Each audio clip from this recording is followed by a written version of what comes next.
नमस्ते साथीहरू, व्याकरणका कुरामा यहाँहरूलाई स्वागत छ। आज पनि म तपाईहरूलाई ह्रस्व दीर्घ सम्बन्धी एउटा नियम सिकाउन चाहन्छु। नेपाली भाषाका शब्दहरूमा प्रायजसो सुरुका र बीचका अक्षरहरू ह्रस्व लेख्ने गरिन्छ भने अन्तिममा आउने इकार दीर्घ लेख्ने गरिन्छ र यदि अन्तिममा उकार आएको छ भने ह्रस्व लेख्ने गरिन्छ। तर सबै शब्दहरूमा यो नियम लागू हुँदैन।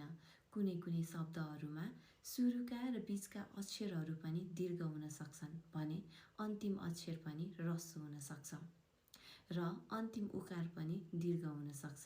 तर धेरै जसो शब्दहरूमा सुरुका र बीचका अक्षरहरू ह्रस्व लेख्ने गरिन्छ भने अन्तिम अक्षरको इकार दीर्घ लेख्ने गरिन्छ।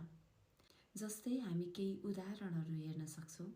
झिलिमिली, सिरानी, बिरामी, मालिनी, सिपालु यी शब्दहरूमा सुरु र बीचमा आएका अक्षरहरू ह्रस्व छन् भने अन्तिममा आएको इकार दीर्घ छ र अन्तिममा आएको उकार ह्रस्व लेखिएको छ। हामीले यो सामान्य नियम बुझ्यौँ भने नेपाली भाषा लेखाइमा धेरै सुधार ल्याउन सक्नेछौँ।